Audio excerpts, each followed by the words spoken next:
The squeal of tires scraped the night open. Glass burst like glitter under the street lamps. Red and blue lights jittered across rain-slick asphalt, painting the hospital's ambulance bay in restless stripes. Dr. Adrian Hale was already rolling up his sleeves when the doors banged open. Female, late 20s, the paramedic shouted over the siren still dying in the corridor. High-speed collision, brief lock, hypotensive en route, GCS fluctuating, seatbelt sign, abdominal tenderness. We lost her pressure for 60 seconds on Soldiers Field Road and brought it back. "I've got her," Adrian said, quiet and absolute, the way he always was when the world tilted. He was built for this, sharp, disciplined, a mind that snapped problems into solvable shapes. No one in the room knew how his chest tightened at the smell of wet wool and antiseptic, how once this scent had meant everything, and then it meant nothing for a very long time. The woman on the gurney had rain in her hair and a fine line of blood along her temple, as precise as if someone had drawn it with a ruler. Her lashes were stuck together. Her lips were too pale. "Natalie," the paramedic said, glancing at the driver's license bagged with her phone. Natalie read. "Miss Reed, I'm Dr. Hale," he said, even if she couldn't hear him. "You stay with me." He pressed 2 fingers to her carotid, threading shallow. The trauma bay flooded with movement. Nurses at both sides, a respiratory therapist with the bag valve mask, an anesthesiologist pushing in quietly like a shadow. Bright light fell out of the ceiling. The world narrowed to a colorless strip of skin, a number on the monitor, the way a chest rises and falls. "Fast exam," Adrian said. "Page Orr. 2 units O negative now. Type and cross coags BMP lactate and call interventional on standby." "BP 78 over palp," someone called. He did the ultrasound himself. Gel cold against warm skin. The screen gave him telltale black, free fluid where there shouldn't have been any. He touched her abdomen and felt the rebound she couldn't answer. Her lashes fluttered once as if brushing away a dream. "Probable splenic injury," he said. "We're going to the OR." Her body wouldn't agree. For a breathless minute it tried to bolt out from under any plan, heart stumbling. "VTAC," the monitor screamed, alarm bright as a slap. "Charge to 200. The world reduced to the pads on her chest, the way her hair splayed against the gurney like dark water. He thought of nothing. He never thought of anything when it counted. "Clear," he said, and the jolt arched her spine, dragged a sound out of the electronics that felt like a door slamming. Then miracle and muscle memory. The rhythm stumbled, caught, steadied. "Back," he told them, voice low. "We're not losing her." They pushed for the oar. The lights above became a river of squares. The hall turned into a tunnel. Adrian walked beside the gurney with a hand on her shoulder to keep her in the world, his palm feeling the heat of her, the aliveness, the promise of it. She smelled like rain and asphalt and something faintly medicinal, like chlorhexidine and mint. He'd always loved mint. In the operating room he scrubbed as if all the future sat in the foam between his fingers. He didn't think of the woman who had once braided her hair at his kitchen table and told him love had to be a 2-way street. He didn't think of the last text left on read for 10 years. He thought of sutures and blood loss and the arithmetic of what a human body can spare.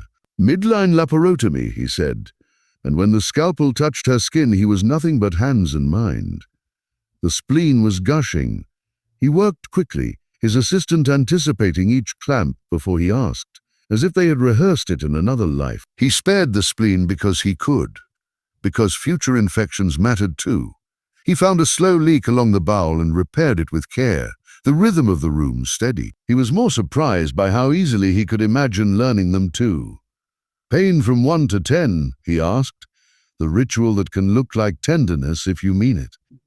She held up 5 fingers and then 2, then wiggled the second hand like rain through trees. 7, but not every second. He adjusted her meds and felt her body relax under the dose like a room exhaling. When she slept, he stood at the glass again, the way he had the night before, pretending to review labs. He was reviewing something else. His phone had that lab email on it, but he hadn't opened it. Not yet. Not before rounds. Not before he could make his mind behave. Dr. Hale Priya lived in the spaces other people missed. You should eat real food. Coffee is food, he said. His attempt at humor made her mouth quirk. He liked being a person who could make another person's mouth do that. He was 3 patients away when Ethan Red arrived like weather. Early 30s, the same hazel eyes, anger layered over fear so thick it looked like one thing. He wore a denim jacket, damp at the shoulders, as if he'd run through rain and hadn't noticed. "Where is she?" Ethan demanded. A security guard glanced up, but Adrian shook his head. He stepped into Ethan's space just enough that they were 2 humans, not a problem and a solution. "I'm Dr. Hale," he said, and offered his hand. After a beat, Ethan took it. "What happened?" Ethan asked. Too quickly. "I was on a night shift. She didn't. She doesn't drive at night usually, and she's stable," Adrian said. "The crash caused internal bleeding. We repaired it. She's sedated, in pain, but she's here. Her vitals look better every hour." Ethan let out air like he'd been holding it underwater. He rubbed a hand over his face, rough with stubble and worry. "She's had enough hospitals," he said, and then shut his mouth as if the words had snuck out. He watched Adrian as if waiting for judgment. Adrian didn't give any. "You can see her," he said. Ethan stood over the bed and turned himself into something careful, touching the sheet with 2 fingers, as if it might startle. "Hey, Nat," he said, the way a person talks on the phone to someone who's far away. "I'm here." He sat, shoulders set like a guardrail. Adrian watched. Something like recognition flaring and then retreating inside him. There was always someone who loved fiercely, who stayed in uncomfortable chairs, and learned to sleep with their head on their arm. He used to be that person for someone long gone. He finished rounds and finally opened the lab email. The first lines were straightforward. Metabolizer status, dosing guides. He scanned until the words stopped being ordinary. Unusual profile. Conflicting genotypes between blood and buccal swab. Preliminary analysis suggests full donor chimerism or historic transplant. Additionally, internal crossmatch flagged to an anonymized donor profile originating from our system. We recommend a consult with genetics immunology. Do not discuss with patient until confirmed. He read it again, slower. The tiny scar on her chest. The way Ethan had said she'd had enough hospitals. The hair rising on the back of his neck, a weather sense of the past, turning its face toward him. He closed the email and the room got smaller around him. She woke more that afternoon, slipping to the surface in little gasps. When he came in, she watched him like she'd already been thinking of things to say. "Can't keep me?" she croaked, voice rusty and soft. "I have work." He shouldn't have smiled, he did anyway. "What kind of work makes you sprint away after a splenic repair?" "Design," she said. "Commercial interiors, hotels, lobbies, the parts of a building people remember. Also coffee shops." Her mouth did that almost smile again, and he felt something loosen, as if a knot pulled sweetly at its own tail. "Coffee shops," he repeated. "A noble calling. Hospitals should hire you, you'd let me repaint the air. Make it smell like cinnamon, and not this." She wrinkled her nose, and he had to look away. The gesture went off inside him like a small firework. "This smell is sterile security," he said, because banter was safer than everything else. Deeply comforting to weird people like me. "Then I'll design you a waiting room that smells like mint," she said, a little foggy with pain. And the word mint landed with too many memories. He charted while she closed her eyes again. He wrote sentences to keep himself from thinking. He had asked genetics to consult. He had scheduled a meeting he was not yet brave enough to want. At shift change, as the ICU lights warmed from white to a softer gold, she woke to see him at the door. He looked tired at a molecular level. The kind of tired that made you think of endurance, sports, and people who set their alarms for 4 a.m. just so they could outrun something only they could see. "Thank you," she said. The words were simple, but they filled the room. He nodded. "You did the hard part." She studied him for a long second. "You look like someone who doesn't let people do the hard part." He couldn't answer that. He touched the bed rail, a physician's gesture that had learned how to pass for tenderness. Get some sleep. When he left, she watched his reflection slide along the glass and wondered why he felt like déjà vu wearing a white coat. In the corridor, Priya caught up. Genetics is coming tomorrow, she said. They sounded excited. Excited, he repeated. Like they found a library in a basement and didn't know it was there, she said. He nodded, his mouth tight. Keep it quiet for now. Priya looked through the glass into Natalie's room. She laughs even when she hurts, she said. That's either bravery or practice. Both, he said, and felt the words in his chest like a key turning. That night the rain returned, the city washed and rewound. Adrian stood in the staff lounge he never used and stared at a vending machine until the pixels made him dizzy. His phone lit up with a text from a number he hadn't seen in years, a ghost that only said, "Thinking of you tonight." He stared and didn't answer. He'd had a life once that knew how to receive that sentence. He didn't know that language anymore. He walked back to her room and stood outside the glass until Priya looked up and saw him and winked in a way that said, "There you are again." He nodded. The nurse lowered the lights. Natalie slept with her hands loose on the sheet, palms open, as if she were letting go of something heavy. He thought of the lab flag again. He thought of a letter he kept in a drawer he never opened. A letter from an anonymous recipient, written in careful block letters, thanking a stranger for the marrow that had made blood. He had read it once, and then 10 times, and then not at all. He watched Natalie breathe and thought, please let me be wrong. The genetics consult pinged his inbox with the subject line, preliminary confirmation. The little circle next to it pulsed, waiting to be clicked. He pressed his thumb against the glass as if to anchor himself and did not open it. Not yet. Not until morning. Morning came clear and cold, city glittering like it had been polished. Adrian walked into a CU3 with the stiff normalcy of rounds and felt all the air rearrange. Natalie was sitting up. She'd braided her hair with the rubber band Priya found in her pocket and demanded. The bruises under her skin were turning the yellow of fading storms. Her eyes lifted when he came in and softened in a way that sent a small, traitorous joy through him. You look less like a ghost, he said. You look like you don't sleep, she returned. He made a face that passed for a smile. I sleep in 10-minute increments. Overachiever, she said softly. And then, as if the thought had been simmering, can you tell I mean thank you without making it a thing? He leaned on the bed rail. I can tell. Good, she said. Because I'm bad at things. She gestured at the space between them. This, he swallowed before it showed. So am I. They were both saved by the arrival of a tray with the world's saddest oatmeal. Natalie eyed it and then him. If I eat this, do I get to file a complaint with your design department? I'll route you to our world-famous committee for the preservation of beige. Gods, she said, laughing. And the sound did something sweetly catastrophic in his ribs. Ethan walked in then, carrying a paper bag that steamed the room with coffee. He stopped a half step when he saw Adrian already there, suspicion a reflex across his face. Morning, he said to his sister, softening. I brought the good muffins. They will take away my spleen again if you say that too loudly, she said. Ethan's eyes flicked to the doctor. She did that thing where she makes nurses like her?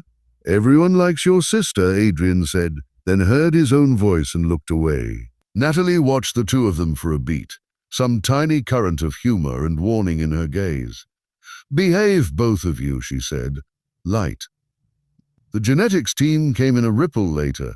Dr. Katz, small and intense, with a resident who looked too excited for human circumstances. Miss Reed, Katz said, perching on a stool. We're running some additional confirmatory tests. Nothing urgent, but your previous medical history suggests something we should factor in. Natalie went still. What history? You have a scar consistent with a venous access device, Katz said gently. We don't see that often outside chronic treatments. Natalie nodded once, very slow. Childhood leukemia, she said to Katz, but she was looking at Adrian. 10, remission since 12. I don't talk about it because it sounds like I'm borrowing someone else's tragedy. But it was mine. The room shrank to the size of the words. Ethan stood straighter, hand going to the bed rail. "She doesn't have to. It's relevant," she said softly, and then, so gently that he felt something in him bow, "and I trust him," Dr. Katz continued, careful. "Sometimes patients who have undergone allogeneic bone marrow transplant have blood DNA that matches their donor. It can make medical genetics interesting. We're confirming a few things, and then we'll chat." "Chat," Natalie repeated, mouth tilted. "About the library and my cells?" Katz smiled. "Something like that. For now, just rest." When they left, Natalie stared at the sheet. "Sorry," she said, to no one and everyone. "I hate when rooms go quiet." Ethan squeezed her shoulder. "You don't have to make jokes for us, Nat. I know." She turned to Adrian, and he felt pinned gently to himself. "But sometimes jokes make the pain do what I want." He understood that in a bone-deep way. "Then that's a clinically sound intervention," he said, and earned her soft laugh. In the afternoon, he found her staring out at the city. The ICU window looked over the gritty glamour of downtown, glass and steel, a sliver of river slick as ink. "It's ridiculous," he said without turning, "how a place can look so different from one day to the next. Same buildings, new light, everyone pretending it's brand new just for them." "That's optimism," he said. "That's design," she said. "Rotate a lamp, change everything."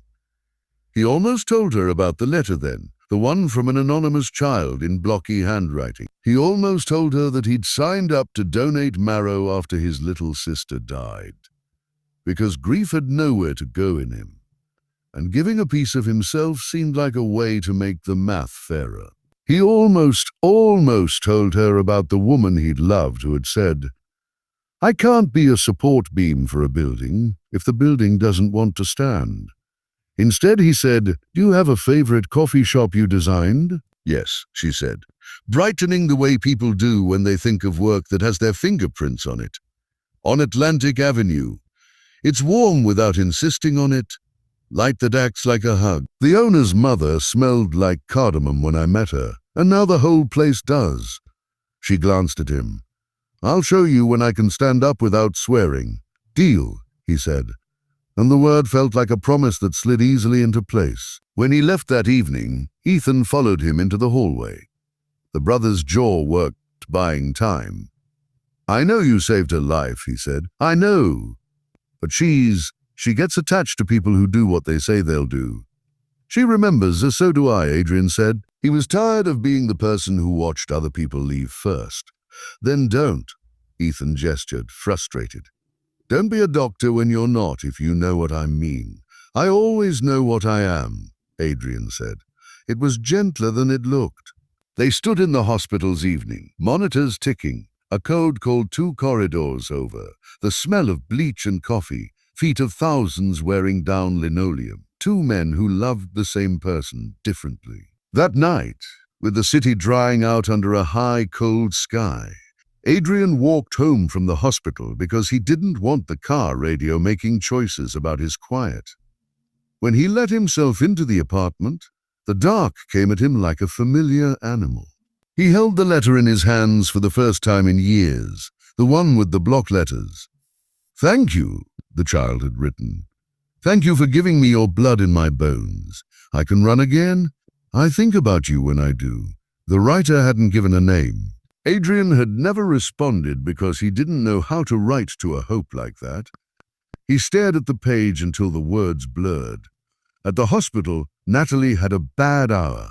Pain spiked, panic chased pain. The room flickered with the worry she thought she'd grown out of. Priya dimmed the lights and stood like a lighthouse. "Remember something good," she said. "Mint," Natalie said, not sure why. "Mint and cardamom, and someone who tells the truth like it's boring." Priya smiled at that. "He does have a talent." Natalie breathed through it, scared of how easily she had put her fear in his hands that afternoon. She thought of the doctor's eyes, and how they had looked like someone rewriting his own rules in real time. In the morning she woke to find him in the doorway again, like a habit. "Field trip," he said. 5 steps up and 5 back." "Bossy," she said, smiling, and let him place one hand at her elbow in a way that was pure medicine and a little something else. They walked the corridor, two people trying not to name the thing inside their careful conversation. When she needed to stop, she leaned against the cool wall and closed her eyes.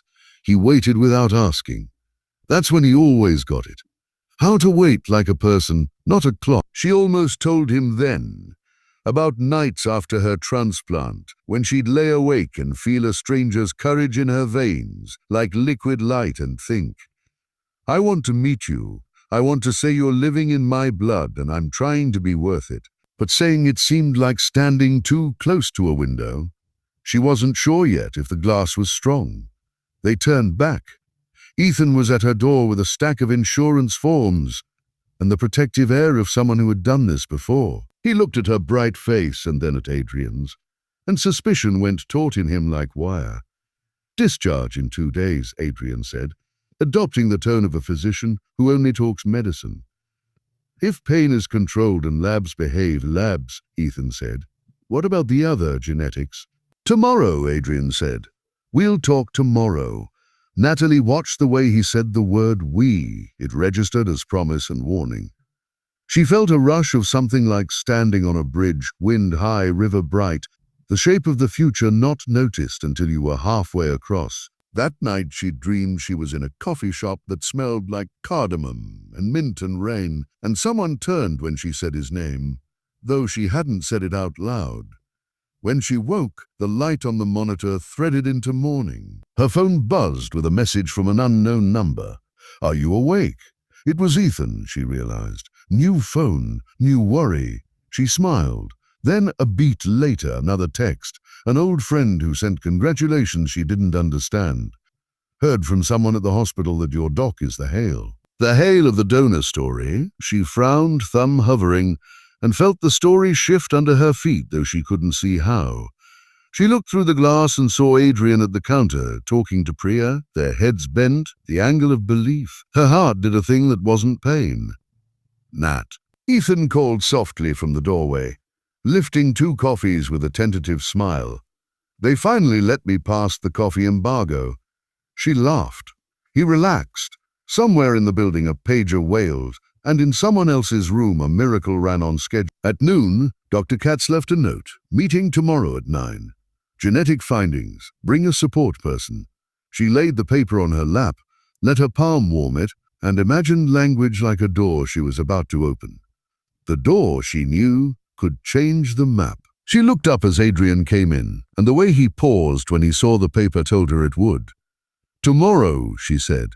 "Tomorrow," he answered, and for the first time she heard the tremor underneath his quiet. She wanted to say, "You can tell me, whatever it is. I am good at scary things." But he'd already taught her that there are days when the brave thing is waiting. So she nodded, and he nodded. Like two people meeting at the edge of a cliff the world pretended was a hiking trail. "I'll be here," he said, and almost added more. He didn't. She saw them more like a bird that hadn't landed yet. When he left, the room felt suddenly practical, messy with forms and tape and the smell of soap. She stared at the paper again. Bring a support person. She knew exactly who she wanted to bring. She didn't know if the rules would let her. The end of the day slid over the hospital like a soft hand, and the question it left in the room was big enough for both of them to walk into. Tomorrow. They began the morning on the same second. He watched the elevator doors part, saw her in the wheelchair Priya navigated, saw Ethan on the other side with a jaw set against a future. Their eyes met for just a moment. The look had the shape of a promise and the sound of a held breath. Adrian had barely slept. The letter lay on his kitchen counter like evidence. He'd opened the genetics email and then closed it again, a coward in a way that felt surgical, precise, confined to the smallest necessary cut. "Ready?" Dr. Katz asked, cheerful and grave, the way good doctors are when rooms get tight. "No one is," Adrian did not say. "We're here," he answered. They took the small conference room tucked behind a bank of quiet machines. The blinds were half open, letting in a slice of August sun that made dust look like confetti. Katz spread papers on the table with the neat pleasure of a person who enjoys putting the universe in folders. "Ms. Reed," Katz began, "what I'm about to say is good news, but it may feel complicated." Natalie's hands folded in her lap. Ethan's knuckles went white around the arm of the chair. Adrian found a spot on the table and watched it as if it were a star. "Your blood DNA is fully donor," Katz said gently. "That means the DNA in your blood matches the person who donated bone marrow to you as a child. Completely standard after a successful transplant. Your cheek swab, however, shows your original genome." Natalie let out a breath she didn't know she was holding. "So there are two versions of me," she said, trying to make her mouth shape into a smile. "That tracks." Katz smiled softly. "The interesting part is the next thing. The hospital anonymized donor registry. We flagged a near-identical match between your blood DNA and an anonymized donor in our system. We did not break anonymity, but the donor origin was here, our hospital." Outside, the corridor's ordinary chaos resumed. A crash cart rolling, a laugh bursting in the wrong place, a food tray rattling like coins. Ethan navigated the wheelchair with a rough tenderness that made strangers forgive him. Adrian watched them go until the turn swallowed them. He leaned his palm against the wall and looked at the floor, breathing like it was his job. He signed the transfer of service. He put notes in the chart like bricks in a wall. He walked to the coffee shop on the first floor and ordered something hot he didn't really want. He stood alone and let the noise go over him.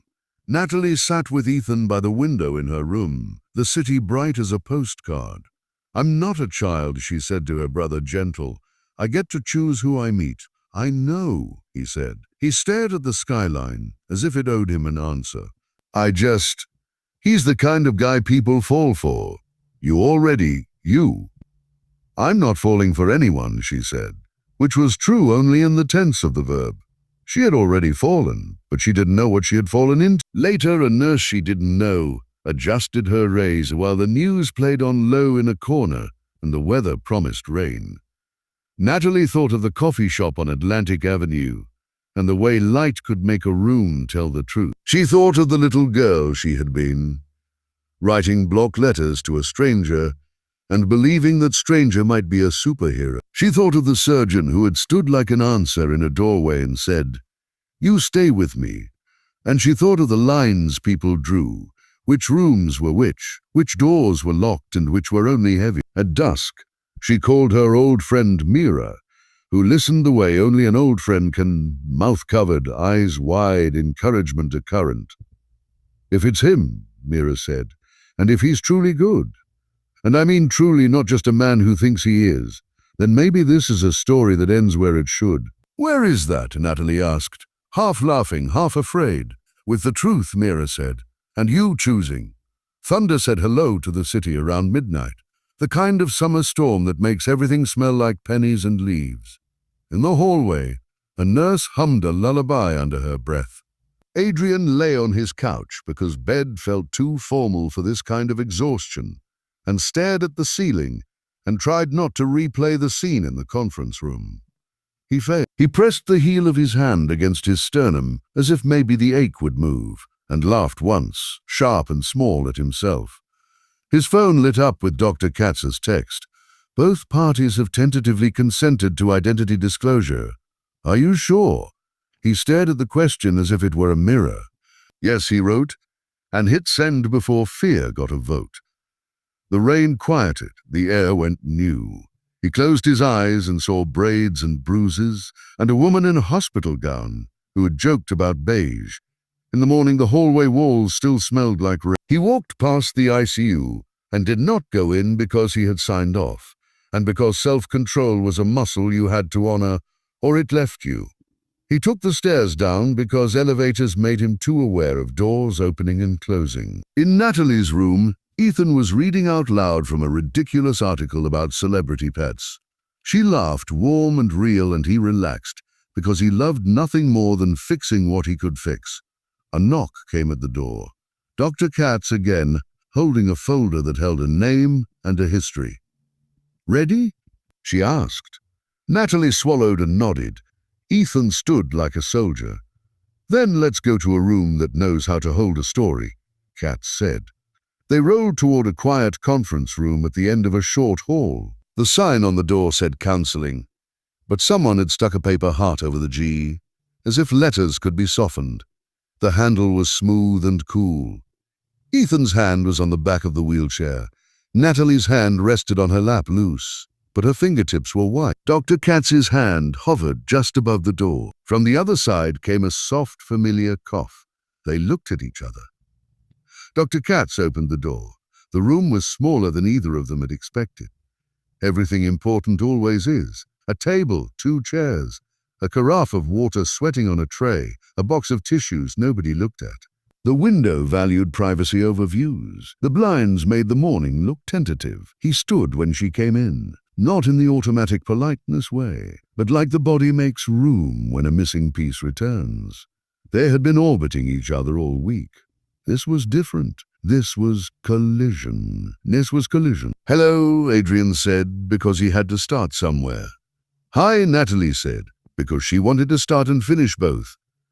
Dr. Katz played conductor, introductions, small phrases, a gesture to seats. Ethan took the chair beside his sister and folded himself into an angle of protection that said, "We are complicated, but we are together. We have consent from both parties," Katz said. Her voice a ribbon holding 2 things. "Ms. Reed, your childhood donor was registered as Adrian Hale." She let the syllables land. "Dr. Hale, your recipient." "Natalie," he said at the same time, smiling crookedly at the clumsiness of fate. "I know her name now." They looked at each other like people stepping into the same light. "I wrote you a letter," she said, and the sound of it made a bright ache behind his eyes. "Thanking you, I used block letters because your hands shook," he finished, and then flushed, startled by his own tenderness. "I mean, mine would have. I've read a letter like that. I kept it." Her breath caught, soft. "I hoped you did." Ethan made a noise that could have been resistance or relief. He looked at the doctor, who was also a donor, and saw with a fierce, reluctant instant an old story circling back to give them both something the world rarely did. A second chance that had been patiently waiting. Katz's voice lowered, careful. "We want to say clearly, there is no familial genetic relation here beyond chimerism. Dr. Hale's cells live in your blood, Ms. Reed, but your DNA is yours. Clinically, ethically, you are 2 separate people who once intersected medically as donor and recipient. That's a rare and beautiful connection, but it does not preclude." She coughed, physician enough to blush. "Other forms of connection if you choose them as private citizens after care is complete." She slid a paper across the table that had words like protocols and consent and boundary. It was the driest possible language for the most human thing. Natalie reached for it blindly. She didn't need to read it yet. She needed to look at the man across from her and say part of the sentence she'd been writing in her head at 3 a.m. "You gave me my life," she said. "Then you gave it back again." He shook his head. "You took it back," he said softly. "Twice, once at 10, again this week. I just offered tools." "You were the tool," Ethan muttered, and then choked on his own words, half laughing despite himself. "I mean, you know what I mean." They all laughed. The sound disarmed the room, made it human-sized. Adrian let it live. He told her everything he hadn't told her. The younger sister whose leukemia had broken the world, and the way grief had made him someone who signed up for registries and lines, and any list that offered action when none was promised. How he woke one day to a call that said, "You match a child," and how his hands shook signing the consent, not because he feared needles or pain, but because he feared wanting something to go right and being denied again. He told her about the recovery room, and how ordinary it had been, and how that seemed like an insult and a benediction at once. She told him her version, the way the transplant had been a bridge she was afraid to step onto, how she'd stepped anyway, one careful foot at a time. The night afterward, when she felt hot and sick and terrified and thought, This is a stranger's courage, and then slept. The first day she ran without a cough that sounded like breaking. The letter she wrote to an anonymous donor with blocky letters and a smear where tears had dripped, a smear that looked like a fingerprint in the shape of gratitude. They sat too close to the table and too far from each other. The distance felt like a rule and an idea and a mercy. It didn't feel right anymore. Kat stood when standing was the kind thing to do. "I'll leave you here," she said. "Administrative follow-up can wait. Dr. Hale, you've signed off Ms. Reed's care. She'll be discharged tomorrow under Dr. Chen. There is no reason for the hospital to police your choices, only for you to be thoughtful." She looked like a person who had carved a door into a wall and stepped back to admire it. Ethan leaned close to his sister as the door clicked. "I'll be outside," he said gruffly. "2 doors down." "If you need me, I always do," she said without looking away from Adrian. He nodded, a concession and a blessing, and left. Silence clung for a beat, interested in what they would say without witnesses. "I felt." Natalie began and stopped, and when she smiled it broke his heart a little. "I felt like I knew you before I knew you." "So did I," he whispered, which was the exact truth. "I knew your cells," she said, laughing at the strangeness, "years before your face. And I knew your handwriting," he said, surprising himself with how fond the memory felt. "Years before your voice." They stared at each other, and the polite facade of the world thinned until the structure beneath showed steel and cables and choices. He reached across the table. He didn't touch her. He placed his hand there, open palm up. A rook moved across a quiet chessboard. She looked at it like a cliff, and then like a shoreline, and then like a home. She put her hand in his. If the scene had been in a different room, if the air had smelled like cardamom instead of alcohol swabs, they might have kissed then. But this was a hospital. Their hands were enough to write the new rules. "After discharge," he said, "not letting go. After we sign all the papers that keep everyone sleeping at night. Coffee, your coffee shop, cardamom and mint, and design critiques about beige," she said, her smile settling into something that looked like a future. "And you telling me how you assume everything wants to kill you. Professionally, occupational hazard," he said. "And you telling me where to put the lamps. Everywhere," she said. "All the places the light hides." A knock came at the door. Ethan pretending to check on the soda machine. They looked up like children caught. Hands still linked and didn't move them.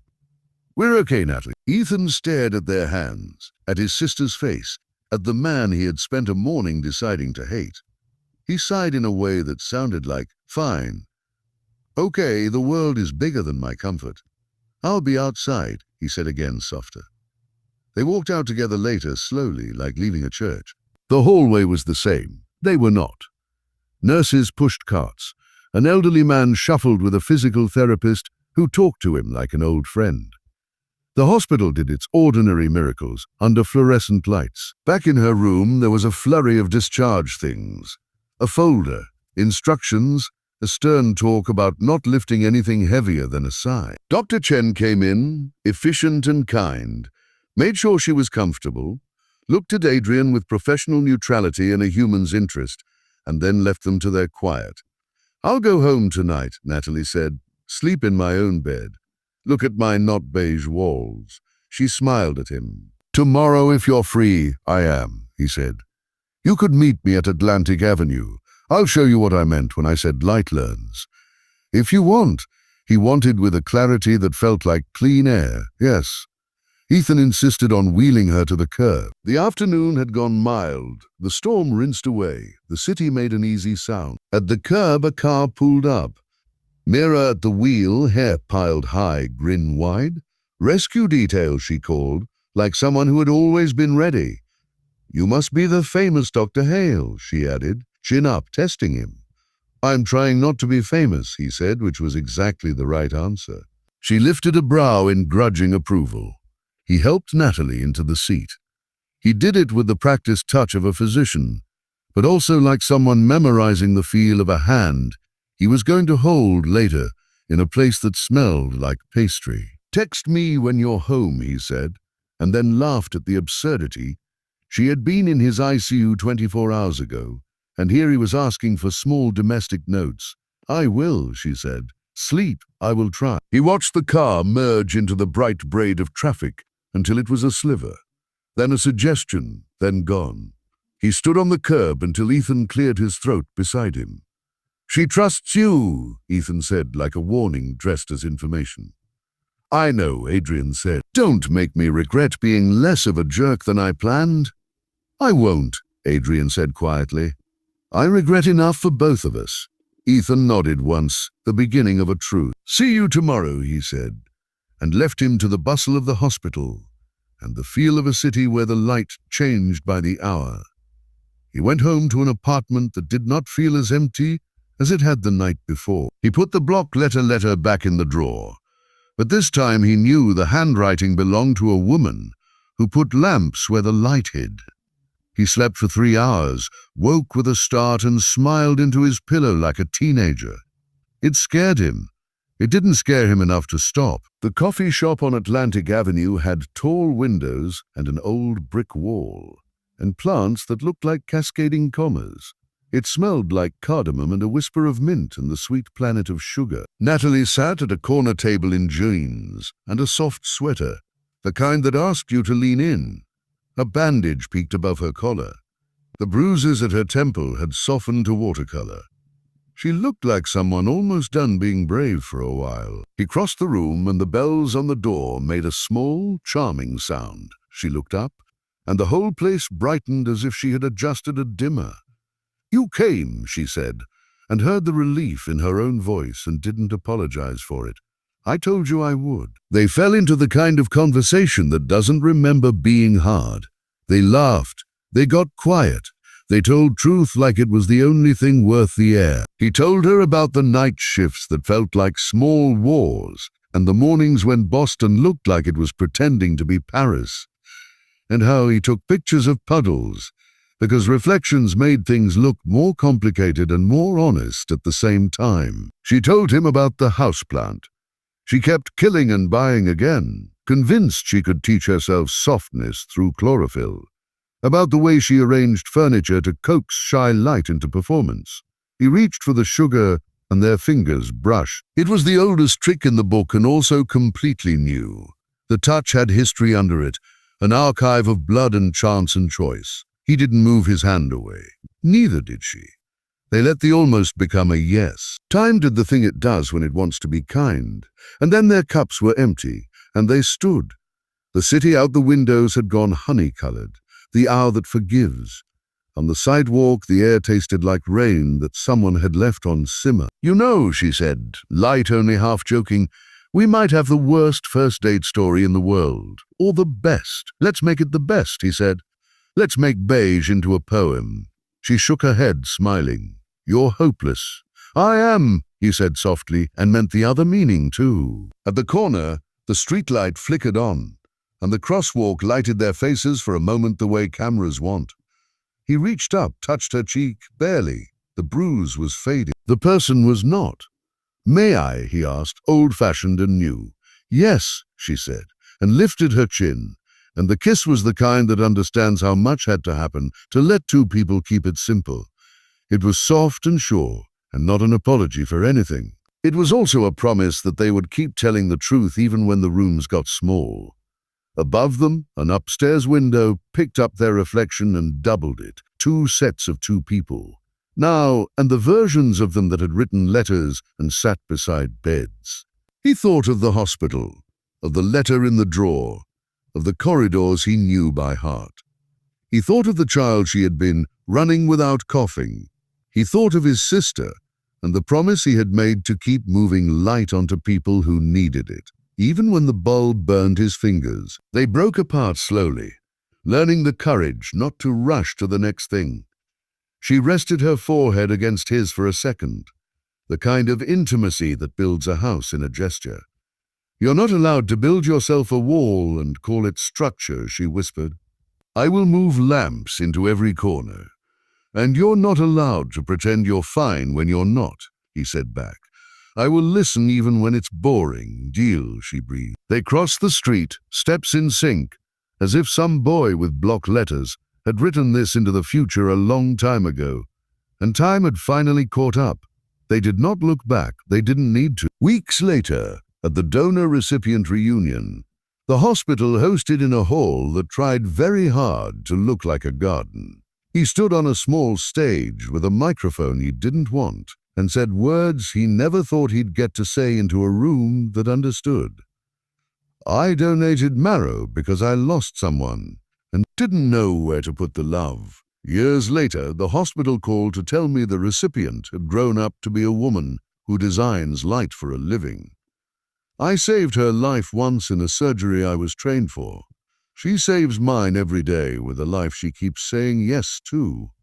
The room made the sound rooms make when they remember why humans bother. After Under Paper Lanterns and the murmur of medical miracles trying to be modest, he found her at the edge of the crowd, her brother on one side, her friend Mira on the other, both pretending not to watch him like he was a weather pattern. He took Natalie's hand with no apologies. She squeezed back, strong. "Mint," she said, offering him a small candy from her purse, eyes dancing. He laughed, always. They walked out into the summer evening, the city wearing its best light. The air was full of things that had almost happened and then did. He felt the familiar pressure of a rule and watched it dissolve into a choice. One he knew he was allowed to make now, one they would keep making. He leaned in, and she rose to him. And the story they had both been keeping under their tongues unspooled into a future that knew how to hold it. At an upstairs window across the street, someone rotated a lamp. The room changed, the people inside it did too. And the night finally let out the breath it had been holding since the squeal of tires and the shattering glass and the first command he'd given her. "You stay with me?" She had.